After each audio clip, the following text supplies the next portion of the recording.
joining us live, and hello to those watching the recording. This is our first ever Vice President presidential hustings ahead of the election, which begins on Monday. It's the first time we've tried this, and the main idea of having it is basically so that people can get a better chance to see the candidates. Normally, when we have trustee elections, you see the paper, you see the candidate's statement and on paper and get to read that. But we thought it would be a nice idea to be able to actually see and hear the candidates before the election begins. So over the next hour, we are going to hold the hustings. I'm going to take about 5 minutes at the beginning. Hi, Carol. I'm going to take about 5 minutes at the beginning. Then I'm going to ask the candidates to introduce themselves. And then I have some questions which have already come in, questions that the candidates haven't seen, which have been submitted by trustees and various other people, which will get going. I'll also open a separate chat box, which you can put questions in. I'm not promising all the questions will get asked. I'll try and get as many of them in as possible. And then we'll bring the proceedings to an end by letting the candidates conclude. The election itself begins this Monday. Okay, so the election will begin this Monday, and as you can see in the middle of the screen, just under me at the moment, it will run until the 30th of September. So sometime in the afternoon, I'm talking in UK time on Monday, probably about this time Monday, you should receive an email with your voting instructions in. And when you get that email, you'll also get the candidate profiles, a link to this recording if you want to go back to anything and look at anything to help you make your choice. Okay, and then as I say that the voting period will be open until Monday, the 30th of September, and it will close at 4 p.m. And so, sorry, John, did I say 4? So John's here. So 4 around 3 p.m. on Monday afternoon. And then it will close on the 30th at 4. So you've got a pretty much 2-week window for that for you to vote. Okay. So before we turn our attention to the hustings itself, you'll see at the bottom of the screen in the middle there, you'll see that advert for our online conference. So, if I've got a captive audience, I might as well advertise something. So just to draw your attention to the World Teachers' Day web conference, which IATEFL are running in collaboration with the British Council, and it's being run on World Teachers' Day, which is the 5th of October. It's an ambitious conference that we're trying out. If you want to go and have a look at that and see and sign up for it, then I've just put the link into the chat box. It's essentially going to be going on for about 12 hours of it. And in fact, at least one of our plenary speakers is in the room because Tyson is doing one of the plenaries. And you'll notice that if you go to that program, say it's quite an adventurous program because we're trying to replicate to a certain extent what we would do in a face-to-face conference. So you've got plenary sessions, then question and answer sessions, you've got a coffee break room, and you've got parallel sessions going on. So there's a lot going on with that. Obviously, you probably can't make the whole 12 hours of the conference, but you can go see the program, go sign up, and of course, everybody will come and watch Tyson speak in the afternoon. Thanks, Carol. With it. So that's the advertising over in that sense. But it occurred to me yesterday when setting this up. I know many of you in the room are involved as volunteers. It's quite a lot of the volunteers of IATEFL. But those watching the recording, and even some of you in the room, might not fully understand the way that IATEFL works. And I think before we start grilling the vice president or the potential vice president on what they're going to do and how they see their role, I thought it would be worth just taking a couple of minutes to remind or to inform people of what IATEFL is structural wise, because I think while everybody's a member, people don't often realize the dynamic that we work to and who's who.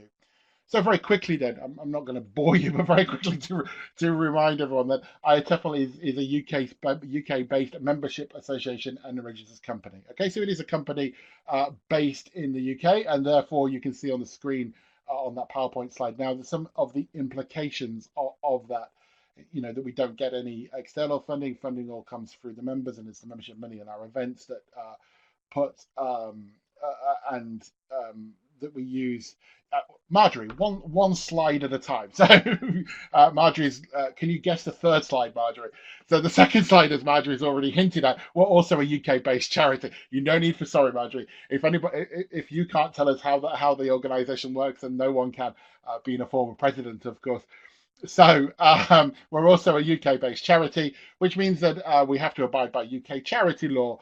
Yeah, she certainly does, Bethany. And and part of that is that we're not we don't just do things for our members. We because we're a charity. Oh yes, of course, Carol is an ex-president as well in the room. Anybody else? Um, and we also do things for people in the LT community, like the online conference or the webinars, etc. There are a number of things that IATEFL does. So it's a company and it's a charity.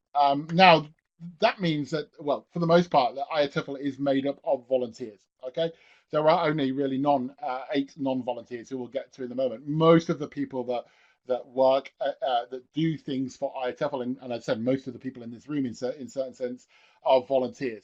Okay, so which means none of them are paid for their work. They all give their time up for it. So the volunteers, they split into two, and obviously I wouldn't say the main, but the one that's relevant to us today are the IATEFL trustees. Okay, they are in essence the board of directors of IATEFL and the people who make the decisions about the company. Okay, and the bit that took me, obviously I'm a trustee of IATEFL, I'm the chair of the digital committee, and the one thing that always took me time to get through things was that we are the employers of the head office staff, and we're the people ultimately responsible for the association. Okay, so the trustees are all volunteers, but they actually make up the board of directors. And I know that this is quite small, but it'll be bigger in the recording. You see, I think John a couple of years ago made this handy wheel for you, for us rather, and you can see how the board of trustees works together. We all take on what's pretty much all take on what's called an executive committee. So we look after a committee, and we all work together to make joint decisions on behalf of IATEFL. So as I say, on there, it's the electronic committee. We've changed our name now with it. Tessa is the standing vice president at the moment. Oh yeah, the TW, Tessa Woodward. Yeah, sorry, I see what you mean. So the paid people in IATEFL are the people that work at head office. Okay, so there are eight full-time members there and two part-time members there, and obviously I think John is in the room there. So they're not members of IATEFL, but they basically do the day-to-day running of IATEFL. Okay, so they do the day-to-day things, the day-to-day administration. And if you want to write down, if you want to think about all the things that the office does, there it is. Okay, so the board of trustees makes the running decisions, and essentially the with advice from head office, and then the head office implements them. Okay, so when we're appointing a new vice president, you're basically appointing them to a board of directors of a company. Okay, and of course, our last set of volunteers, of again, many of you in the room, are the IATEFL SIGs. Can't pretty much everybody who is in the room that I've not named already, Tyson, David, etc., are all involved in SIGs and things like that. So the SIGs are a semi-autonomous group of people. So there are 16 special interest groups in IATEFL. Each of those has a coordinator or a joint coordinator who is a volunteer, and they have their own committees who are all volunteers as well. All right. It's a big organization, but it runs. I mean, it wouldn't run without the head office, but it runs a lot on volunteers and the volunteers meeting together to do things. So hopefully that gives you. I'm trying to go as quickly as possible, but not go too quickly, so you get an idea of what somebody who volunteers or is putting themselves up for election to be a trustee, what are they getting into, and how their role might fit into that. Okay. Ah, right. When this disappears now, there'll be a new chat box. There'll be a new chat window here. I know this gets confusing, but we can use this chat box, which is about to appear there, for questions for the candidates. Okay. And over here, we'll keep the general chat going. Yeah.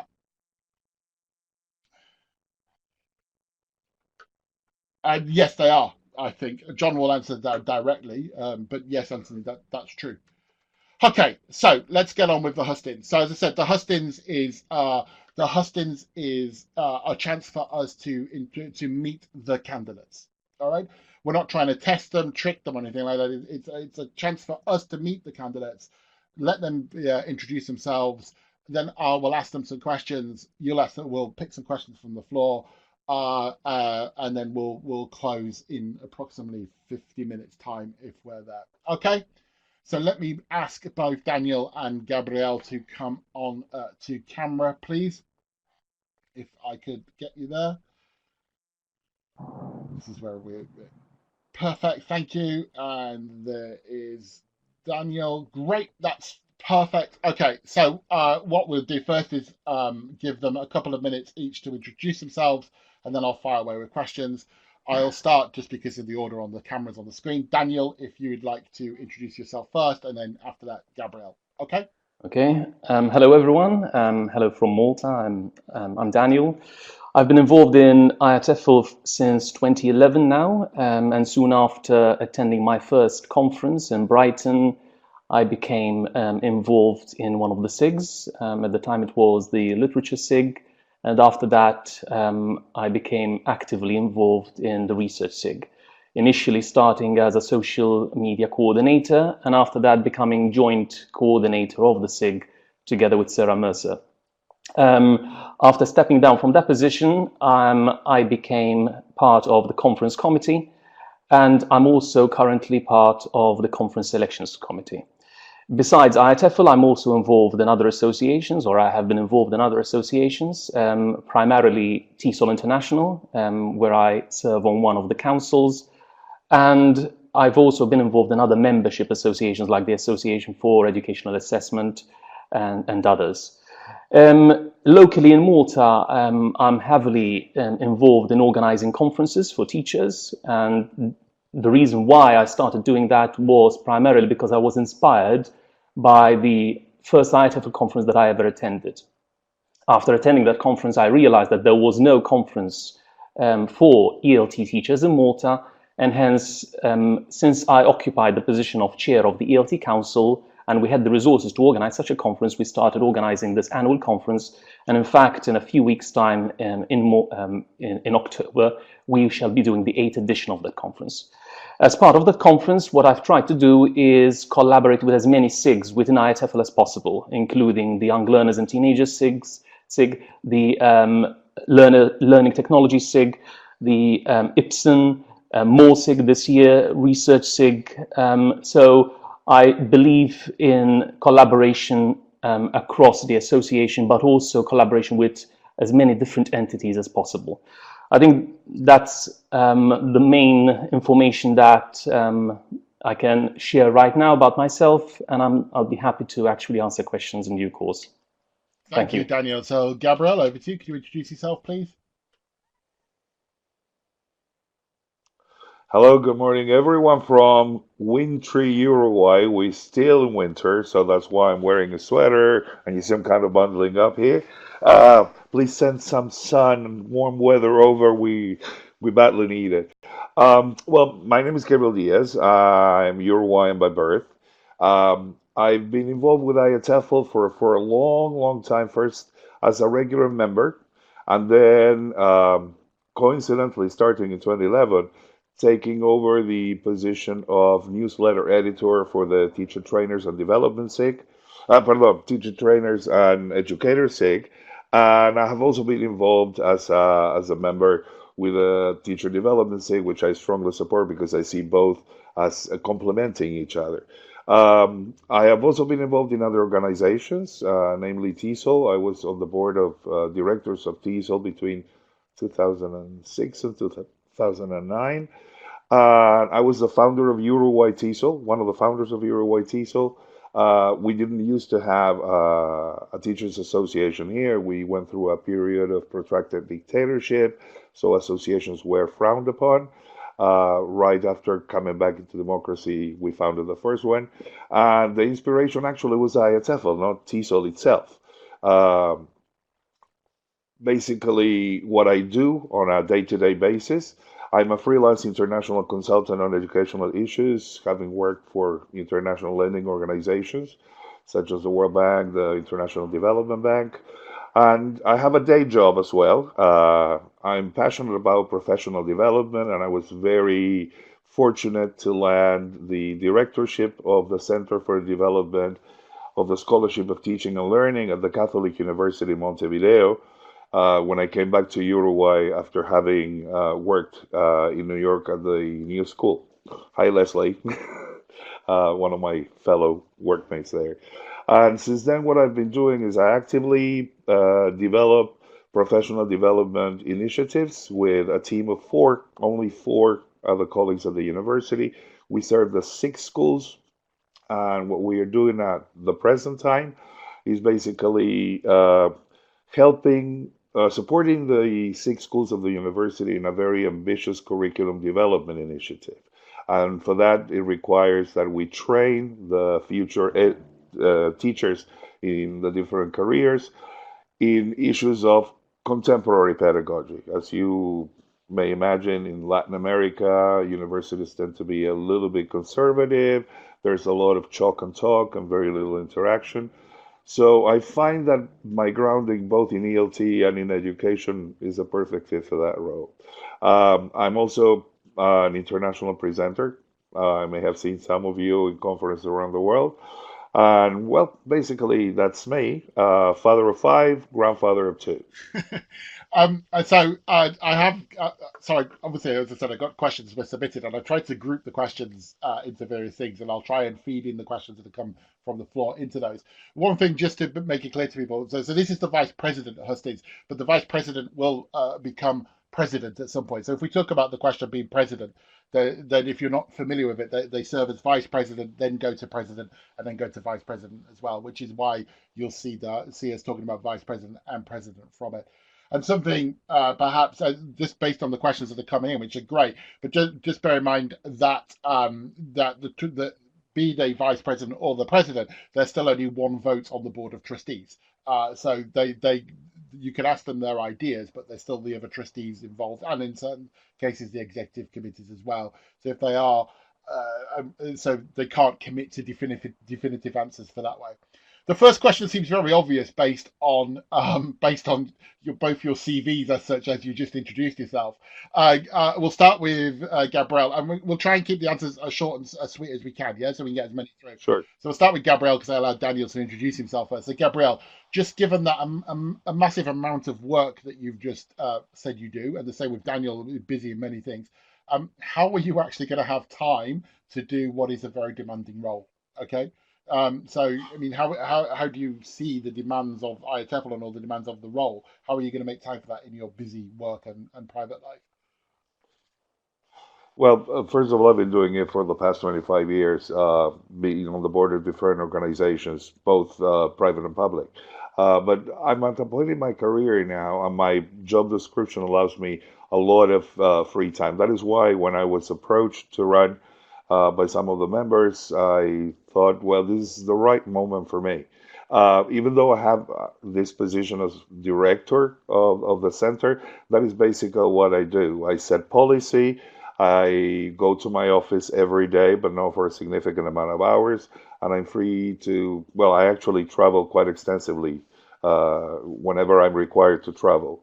I think that time-wise, that wouldn't be a problem. I have been on boards, as I said before, and I know that even when you are just a beginning trustee or board member where you are given the smaller assignments, it can take up to 20 to 30 hours a week of work. I think that I have the time to do that, and that is why I decided to run. Okay, thank you for keeping it short and sweet. Daniel, your answer? Yes, I think that's a very important question because the vice president and eventually the president needs to be as hands-on as possible and needs to make sure that they can devote the right amount of time to their role. What I've done, in case I win, is I've identified the roles that I currently have, and I've decided which ones I can actually give up in order to make sure that I prioritize my work and duties as IATEFL Vice President. In addition to that, I'm also lucky enough to have 1 day per week free, which I can devote to my IATEFL duties. And besides that, I can also work on weekends. So I think that would give me at least 3 days per week in which to concentrate solely on my IATEFL duties, as well as being able to fit in other duties on the other days, duties related to, obviously, to my role on other days. Okay, thank you very much. So, moving kind of on from that, but with that, and so I think Tyson's question that has come into the box is quite relevant here. So what constraints and what affordances do you believe you have in the role of president or vice president? In other words, what impact in your role is realistic? Okay, we'll play ping pong. So, Daniel, will you go first on this one? In terms of constraints, the biggest constraint of all is that you might have a vision for IATEFL, but ultimately, in order to implement that vision, you have to persuade the people around you to actually make it their own as well. So being able to negotiate and make sure that you can allow people to believe in your vision is highly important. In terms of affordances, I believe that I can do that because I've seen it happen in my own local context 10 years ago when I became chair of the ELT Council. And I had a vision for the local ELT industry in Malta. And by actually showing how this could be done and working with people within my organization, we did manage to implement that vision. Okay, Gabrielle, would you like to continue? Would you like to answer? Not sorry. Absolutely. Um, from my experience, one of the biggest constraints when you become a member of a board is actually getting to know the association in the flesh. We know the articles, we know the bylaws, we know the documents, but being part of the dynamics of the association, particularly when you are new to a role and there are people who have been there for quite some time. And I agree with Daniel that there's a lot of negotiating. Fortunately, in this case, there will be an induction period from after the elections until 2021 when one becomes the president. In terms of affordances, I think that my strongest suit is the fact that I have occupied different positions in my life, and I'm conversant with the different needs of the various SIGs in the association. I've been a classroom teacher at the primary, secondary, and tertiary level in language schools, in private bilingual schools. I have experience of working with ESOL students and English language teaching students in the AFL situation, and of course, teacher education and professional development.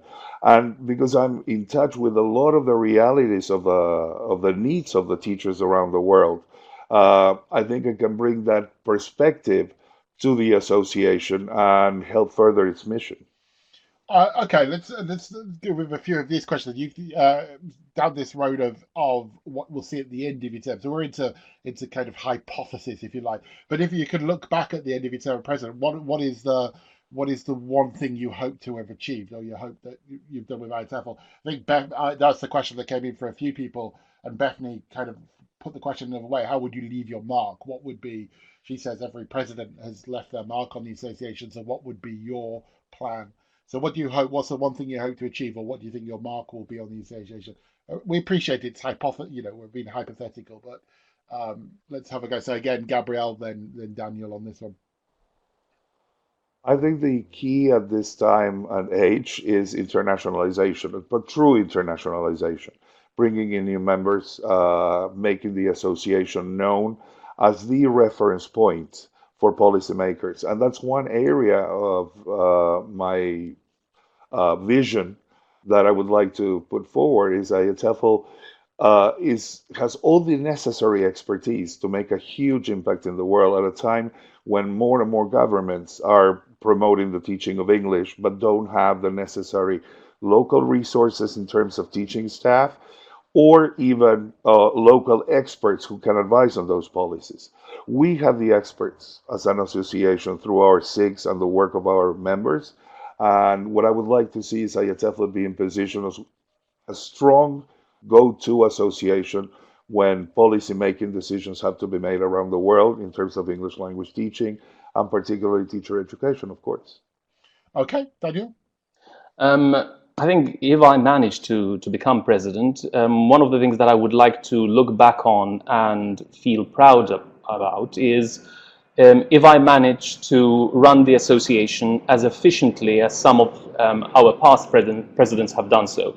The presidents I admire the most are the presidents who have run the association in a very hands-on manner, who have devoted their time, who have been committed fully to the association's work, and have sought to make the association more diverse and more inclusive.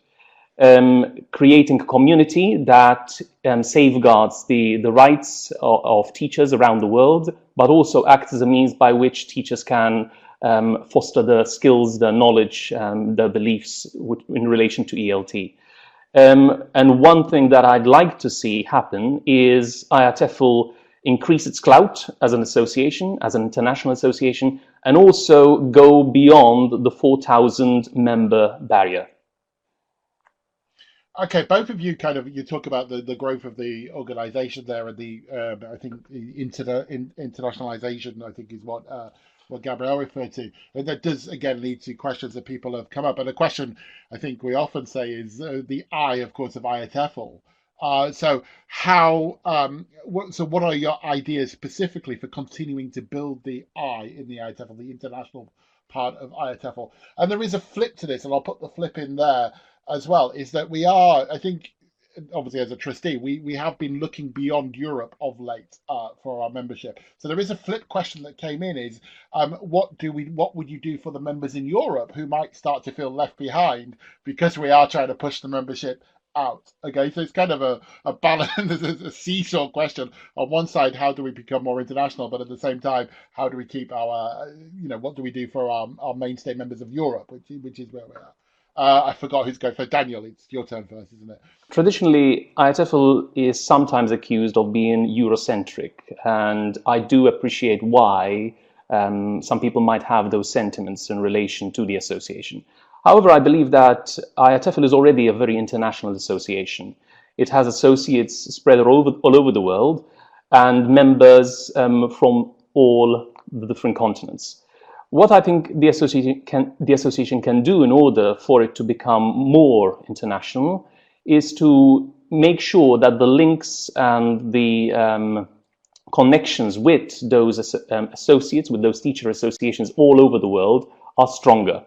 And I think that the SIGs play a very important role in doing that. If there is one entity within IATEFL that knows its members more than any other entity, that's the 16 SIGs that ultimately make up the association as a whole. And the coordinators and the work that they do in actually organizing events in different parts of the world, they are doing a lot to make sure that the association is truly international. I can see this from what we used to do as a research SIG when we used to sponsor or support events in South America and in Southeast Asia and other parts of the world in order to help teachers who might not have the resources to attend the IATEFL conference or even to be members of IATEFL to actually receive the kind of support that they require in order for them to develop professionally and to feel that there is a global community out there that they actually belong to. Okay, thank you. Gabrielle? Okay. We cannot kid ourselves. These are not easy times for volunteer organizations. We know that the profile of the volunteer has changed dramatically over the past 10 years. People are not so committed at the local level to support their organizations. And if one looks at the different associates of IATEFL around the world, you can spot many who have waned down in terms of their membership to the International Association, and even their participation in our activities. We are positioned in an amazing platform. We, as Daniel said, we are truly international in terms of the membership and the opportunities that are afforded the members. And I think I'm a living example of that, somebody from Latin America who actually has played a role in actively volunteer for the organization. But one thing that I feel IATEFL has not been very good at is empowering the associates. And it's not that the efforts have not been made. There's an amazing handbook on how to set up an associate of IATEFL. And it goes beyond just being an associate. It empowers the associations by giving them advice on matters related to fiduciary duties of their boards, on how to develop conferences, etc. But those documents, I've talked to many affiliate associates and affiliates, and I use the term affiliates as it appears in the memorandum, all those organizations that partner with IATEFL because their missions are like-minded, and they don't know those materials. So I think we need to be a little bit more proactive. And yeah, the SIGs are very important because that's where the diversity and the inclusion lie in the association. But also there's the, sorry, I've been logged off. Sorry, did you lose me? Oh, can you hear me? I cannot hear you somehow. You can't hear me because I turned my mic off, Okay, I'll but just, you are still here. You're fine. okay. Okay, great. I was logged off from my computer all of a sudden. Sorry. So as I was saying, strengthening the partnership between six in the local associates and six in international association. And it's funny because many times volunteers are volunteers in both, in the local SIG and in the international SIG. So I think strengthening the ties between them, and also going back to my point about policy making, we have a lot of resources that we could systematize into packages, if you wish, of information and training for international associations, and basically disseminate that knowledge more I'm proactively. going to take Marjorie's question, which is actually the latest question to come in, but I think it makes sense on the light of what you said, because I think you both said this idea, we want to grow, we want to do this, we want to do that, but there was, but to a certain extent, there was a lack of specificity, specificness about it. So Marjorie's question that just came in the bottom about is like, do you have any specific ideas for supporting and helping local TAs develop, but also encourage members to become IATEFL members at reduced membership? And bear in mind that Lou McLaughlin is in the room, who is the trustee for the associates on this one. Gabrielle, it was your last thing that made me think of that question. So we'll start with you, then we'll move back to Daniel. As I see it from an international perspective, I think there are 5 points that are the main concerns of the ELT industry at the moment. As I said before, one of them is the spread of English language teaching in countries that do not have the resources. Then the second one is the training and education of the teachers who are going to be taking positions in the educational systems. The third one is the disconnect that is generally perceived between what happens at the level of what we could call erudite research or research carried out in the universities and that carried out by teachers. And last, is four actually, not five, is the issue of assessment. We have international experts in the SIGs. So one of my ideas would be to help strengthen the associates by proactively requesting what are the agenda issues that most concern them, helping them become the ambassador of IATEFL to their local milieu in terms of disseminating the expertise that we can provide. And in terms of that, uh, I also think about the discounted membership you mentioned, for example. Not every country in the world can afford even sometimes a discounted membership. In our role as a charity, I think we should begin to proactively seek donors outside the field of ELT, but who are charities and, in that sense, able to partner with us to support those teachers and proactively looking for donors at the local level. It's amazing what can find. Sometimes a small company that has just grown and they grew because their employees have learned English from the local English teacher. They can provide one or two memberships a year for the local teachers. So it's looking for those things in partnership with the local associates who know the field and who have the local connections, and at the same time asking them to increase the membership base of the International Thank Association you, Daniel. I by realise partnering that with this us. question, obviously with Gabriel giving his answer, might disadvantage you a little bit in terms of he's given a long list there, but feel No free worries. to go. I think all of the ideas that Gabrielle mentioned are very valid. However, the 38 people in this room, we're all actively involved in IATEFL, perhaps. We all know about it. And what we sometimes do is we forget that there are millions of teachers out there who don't know what IATEFL is all about, who don't know that it even exists, and they don't even know that there might be a teachers association in their own country, in their own region, in their own context. And one of the reasons for that is that they might not be aware that teacher associations exist. They might never have heard that there is a local teachers association, that there is an international association. And for that, what we first need to do in order to actually make sure that we reach prospective members is to market ourselves. One of the things that IATEFL could do better is to make itself known to millions of people who are already using tools that allow us to do that. And one thing that IATEFL doesn't currently do is exploit social media by means of promoted posts. Promoted posts that can allow people to realize that there isn't just an association, but that this association can provide me as a teacher with tangible benefits if I become part of it. And if I don't become part of it, at least I am aware that this international association works with local teachers association in my home country or in my context.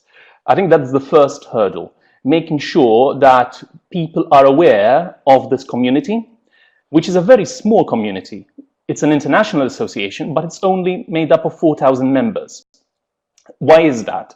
Is it because we haven't marketed ourselves better? Perhaps.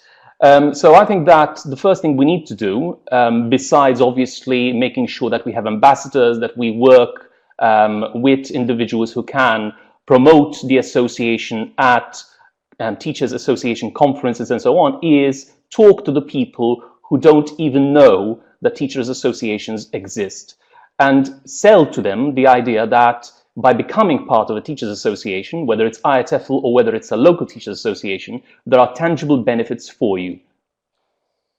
Thank you. I think both of you came with some really interesting ideas there. I've got, I think I'll take to Anthony's questions on membership because it seems to fit in here, and then I'll move on because there are a number of questions about inclusivity and diversity. So we'll kind of do a couple more membership questions, then move on. Okay. So Anthony, who probably has an interest given he's on the membership committee, has asked the question he asked right at the beginning of given the membership cost as a percentage of local earnings is a barrier to entry, which you've both kind of talked about as you've been speaking.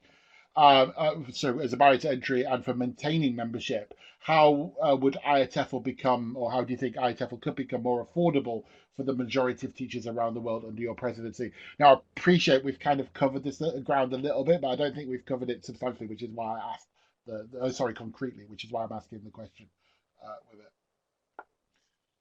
Well, Anthony, I think it's only fair that they knew that you were on membership committee. Daniel, I think you're first on that one. Okay, that's a very interesting question and a very valid one as well. A few years ago, I attended a strategy day meeting organized by IATEFL, and one of the things that we discussed was how do we go beyond the 4,000 member threshold. And at the time, what I had done is I had given a very brief presentation in which I proposed a very radical idea. Perhaps what IATEFL can do is rethink its current membership tiers.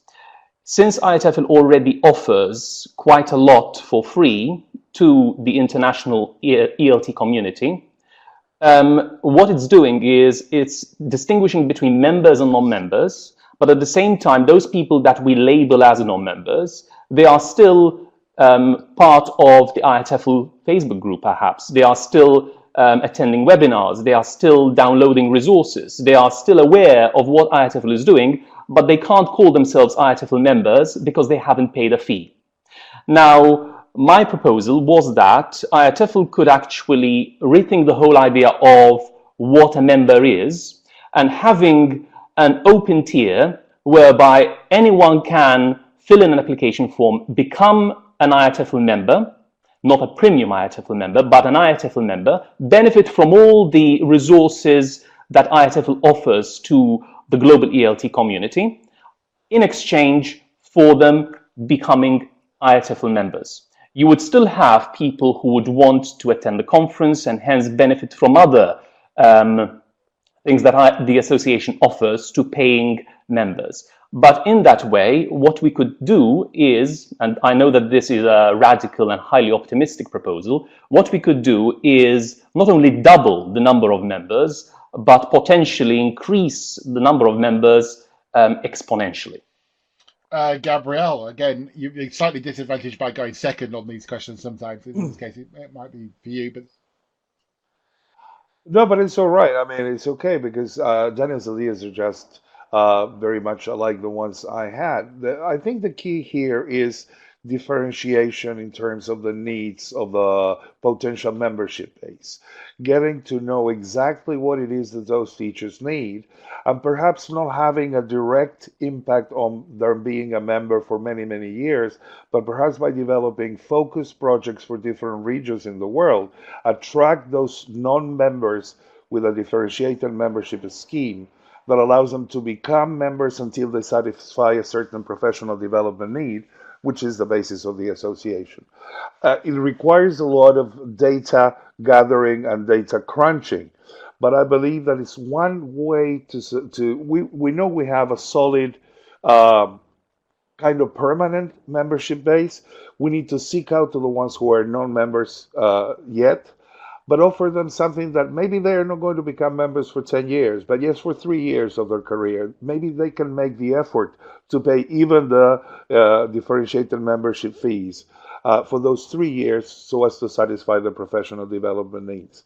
And again, I believe that partnering with associates, strengthening their management of their own associations and showing them how they can recruit members to themselves and to the international association could be a way to grow our thank you membership. both. It's interesting because I haven't commented yet on the questions, but this is one of the things I think as the trustees, this membership area and how we can alter it is one of the questions that we've spent so much time discussing. I mean, Winter's now in the room, but it takes a substantial part of our meetings. And as Bethany has just sort of mentioned, the actual financial implications on the way they're running, finding the balance. It's great to have the radical ideas. I'm not being dismissive of those at all.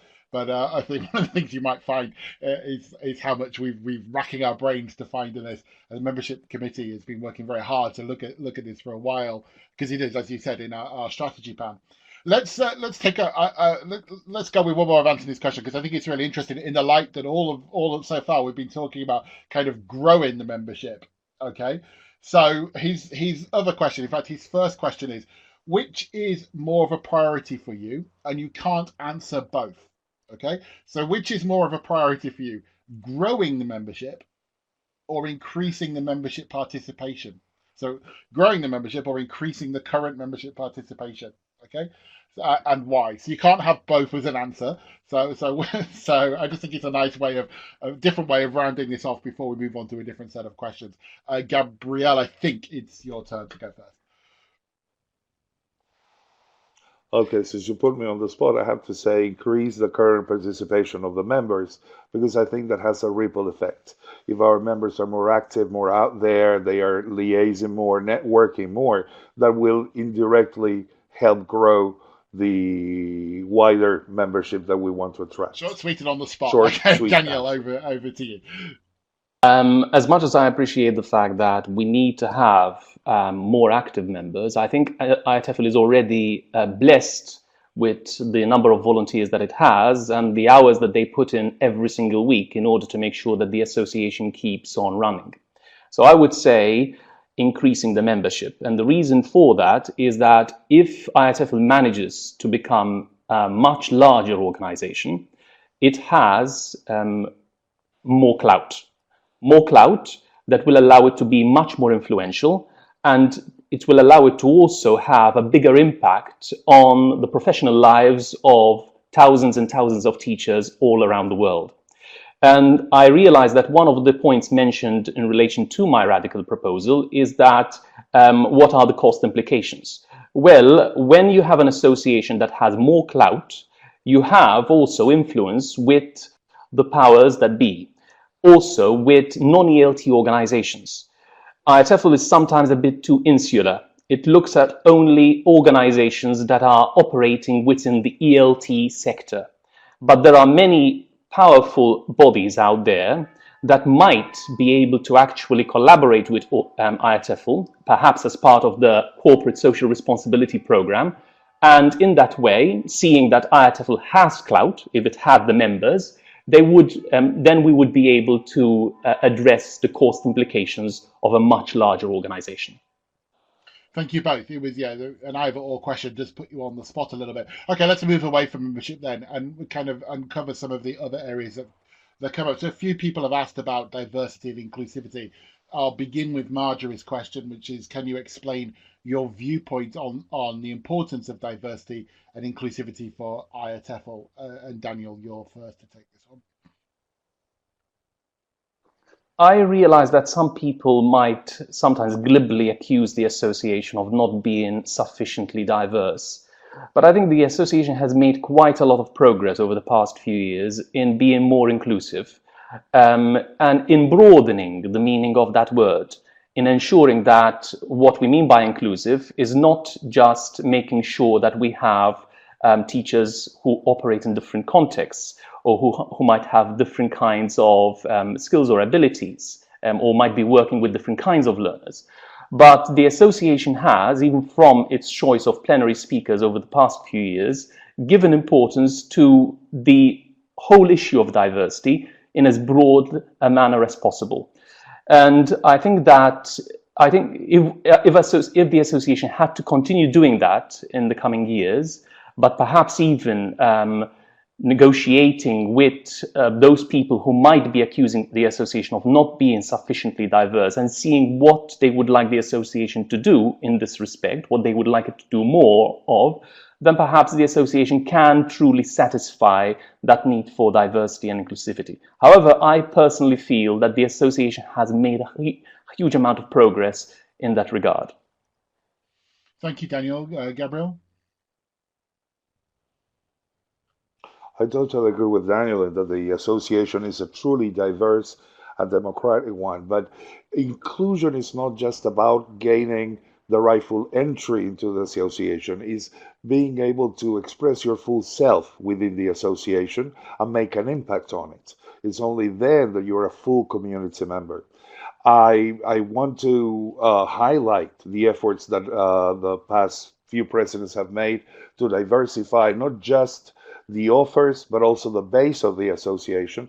And I think that, again, we need to look at how we can attract more viewpoints that would help enrich the association and promote active participation through perhaps non-formal events like webinars or talks in the conference, but having small groups, not interest groups, but yes, identity groups that could express their voice in a consulting role to the Board of Trustees and the rest of the association, and see what we can do as an association to promote the voices of those Okay, members. thank you. I'm just looking at I think the other issues of diversity and inclusivity were kind of answered in your answer.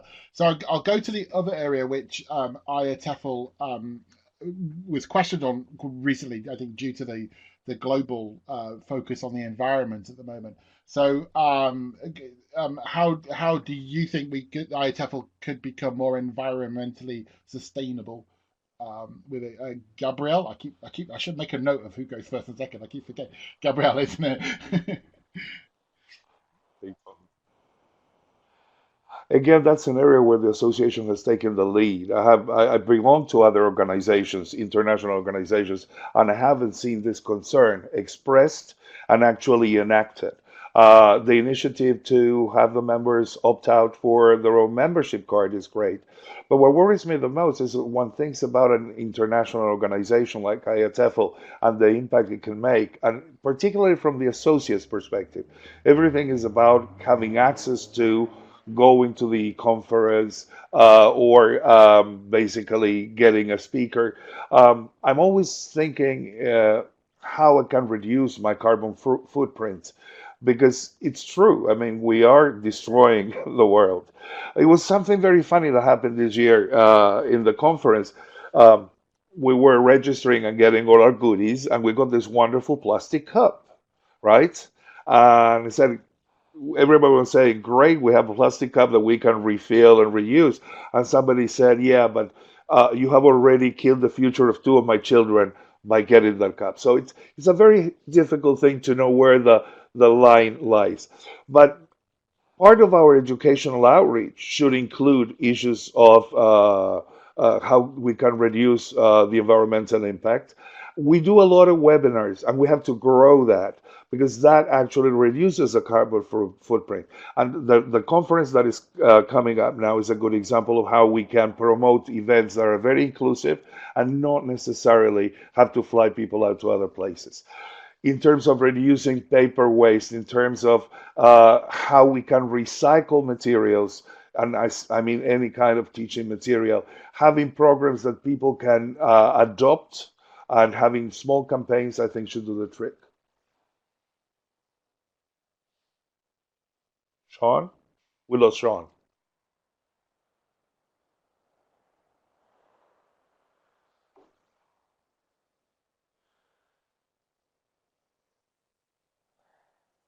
Um, so I'll answer to that question while we wait for Sean to come back. Um, I think that the association has already been doing quite a lot in terms of making sure that it is a sustainable organization. But I believe that, like many concerned students around the world, people like Greta Thunberg, we live in radical times and radical decisions need to be taken. And an association like IATEFL has to set an example and make sure that its carbon footprint is minimized as much as possible. Now, obviously, you can't do away with its main source of income, which is the conference. But when you look at what the association is already doing and trying to make sure that it is much more carbon efficient when organizing its conference, it's already great, but it could do even more. If we look at one example, every year the association spends thousands and thousands of pounds in order to print these big, bulky conference programs. And it does that knowing that not everyone will actually collect a copy of that program and use it.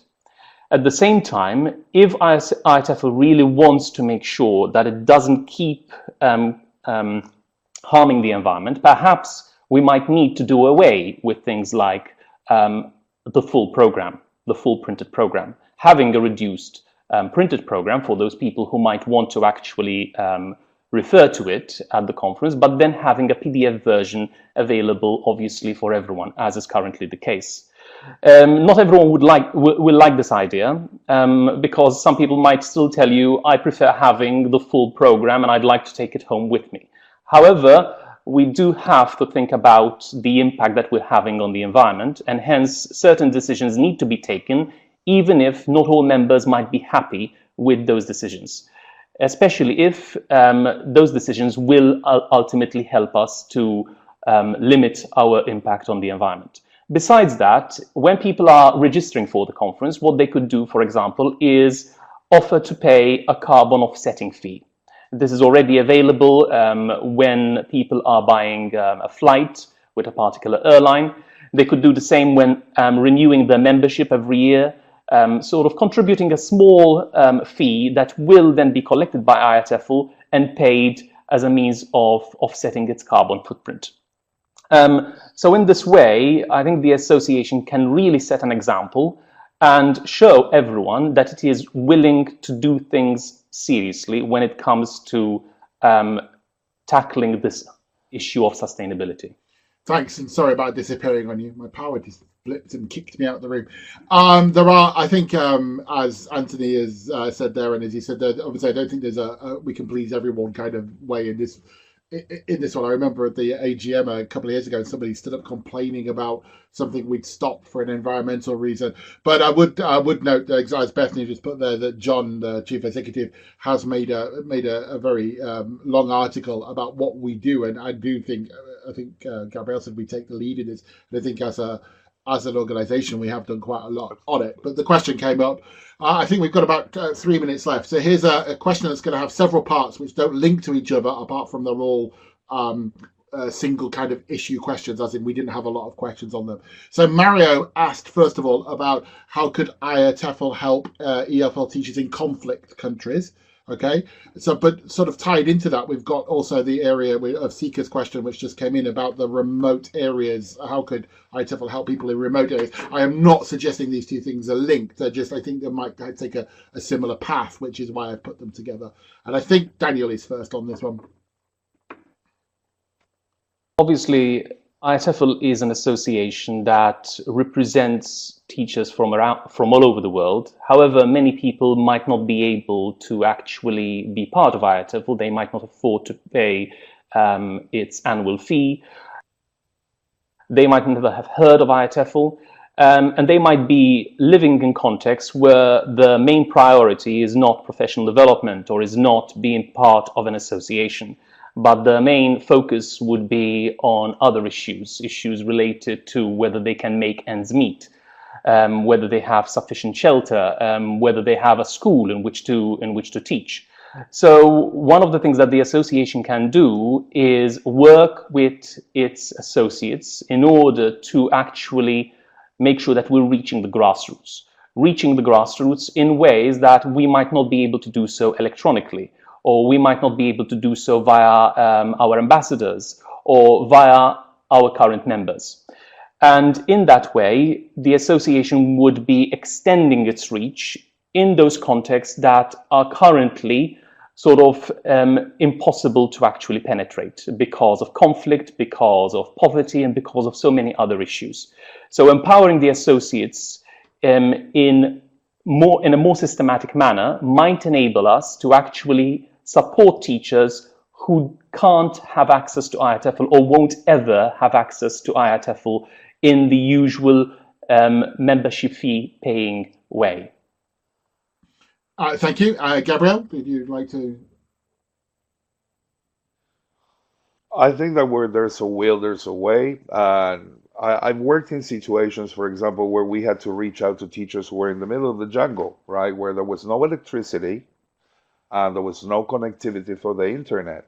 And what we did is we looked at what people were doing on a daily basis, and we found out that they all use WhatsApp. So we provided a lot of the resources and training through short WhatsApp messages. That was just one example, and I have just finished reading a book and reviewing it on an experience in Bangladesh that used cell phones to do professional development at a scale, and the data are there. I don't think one person only can take the lead in this. I think this is a group effort. My belief is look at the people, see what the people are doing in those conflict situations. I lived through those, and I wrote it on my statement. We had no bibliography in college. We learned from notes from the teachers that we were given. But then there was this one teacher who took the IATEFL newsletter that he subscribed to through the Binational Center, and he spread the word.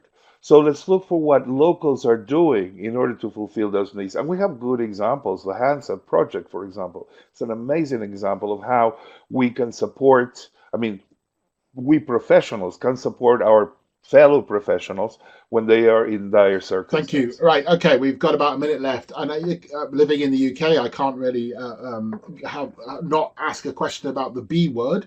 So do you think Brexit might have an effect on IATEFL? It was a question we were asked at the AGM, and we didn't answer. At the time, we hadn't had a strategy for it, so we'll throw it over to the incoming people. Do you think? Do you think breakfast? I've done it. Unbelievable. Do you think Brexit might affect the work of IATEFL in Europe? Gabrielle, isn't it? Are you, yeah, yeah. Yes, to Whoever's me, that's first. right. Sorry, I was looking at what's the last question. Uh, it's hard to make futurology of this issue because it's so changing and so dynamic, right? But I would like to look at the situation across the ocean and see what is happening to the associations, but also the industry when restrictions are put um, into allowing free access to local resources in those countries. My take is we have a strong network of associates. We are affiliated with international organizations, and we could reach out for more. So I cannot say for sure, but my hope would be that even if the situation becomes one in which IATEFL begins to be affected because either members cannot attend the conferences or they cannot access our services, there will be a way in which we could perhaps outsource some of those services to our partners outside the UK and continue thriving Thank as you, an Gabrielle. association. Danielle? As Gabrielle pointed out, it's very difficult to predict what kind of impact Brexit will have on IATEFL and on its members. However, if it's true that the impact will be massive, then the association might have to rethink what it presently does and from where it does it. Currently, most of its work as head office is based in the UK. Its conference is always held in the UK. And this leads some people to think that it is an international association, but it's very much UK based. So if Brexit has implications on whether people can get visas and how easily they can get visas to attend the annual conference, if the association finds difficulty in recruiting new members as a result of Brexit, then perhaps the association will need to reevaluate whether it needs to retain that close affiliation with the UK. Thank you. I'm glad Heike asked the Brexit question because it sets up the context for this final question brilliantly. So the last question comes from the trustees. So there are sometimes issues that we personally may not agree with, or at least only partially.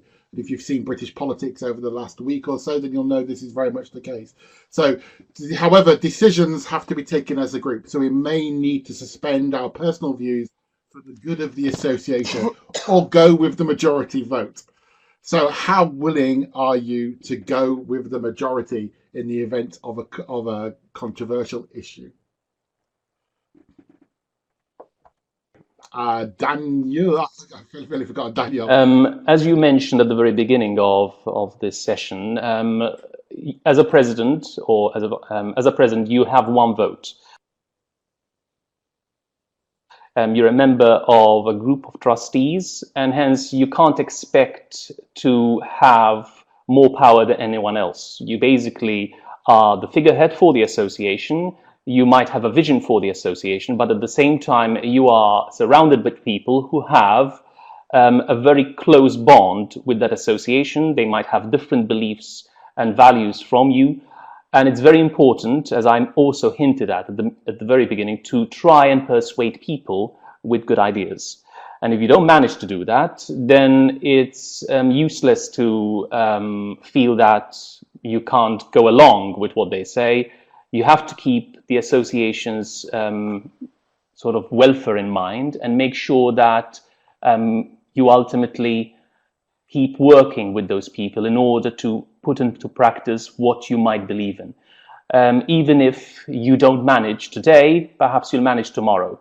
But it's very, very important to always work with the individuals that sit on the board of trustees, with the coordinators, and with all the other bodies within IATEFL. Thank you. And Gabrielle, the last answer of the Hustings goes to you.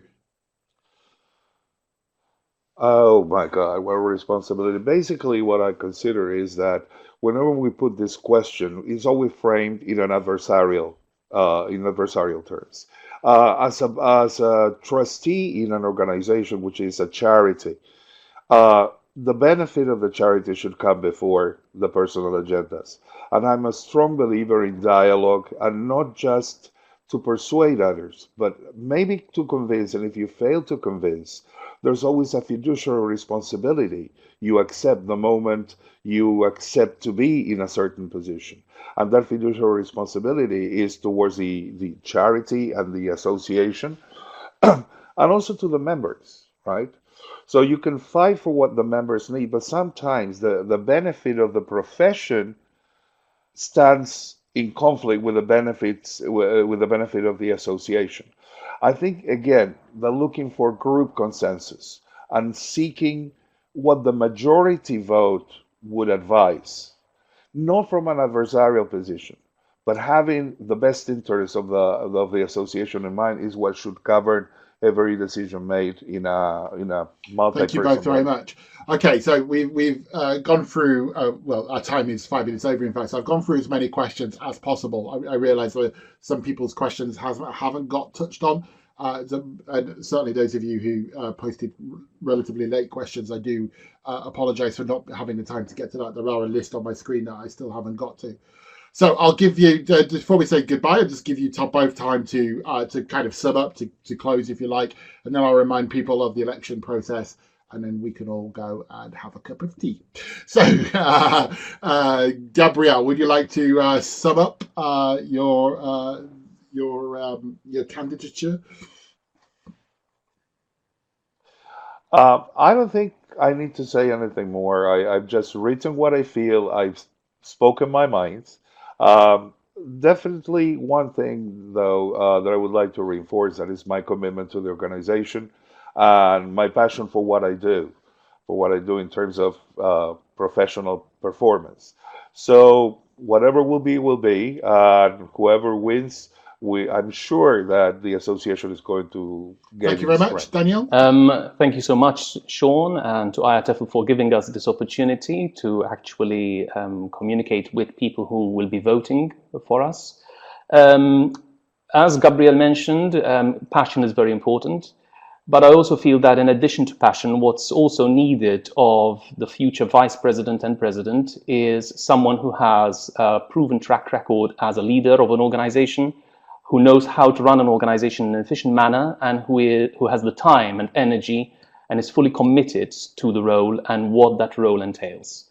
And I believe that I meet those criteria, and I hope members will vote for me. Thanks. And thank you to you both. I think you've both put forward very strong cases for why people should vote for you over the next couple of weeks when voting opens. Thank you very much, both of you, for your time. As I said at the beginning, neither of them had seen any of those questions before, so I really do think they were put on the spot for quite a while throughout that. So thank you both for that. Thank you, everyone that has attended. And just to remind those here in the room and those hopefully watching the recording, this was the first time that we've had a hustings. The idea was to give the candidates a voice so you could see who they are. You can, of course, refer to their personal statements. Gabriel just referred to his there. You can go and look at those, and you'll get, if you haven't seen them already, you will get them again when the election begins on Monday. So on Monday, the election will open. Monday afternoon UK time, the election will open. You will get an email from IATEFL, which will tell you how to vote. And the voting will close on Monday, the 30th of September, at 4 o'clock UK time, after which time, once the votes have been checked and etc., we will have a new vice president. Best of luck to you both. Thank you very much for your time. Thank you all for joining us. Thank you. And Thank you. good luck. Bye-bye. Thank you. Bye. Bye bye.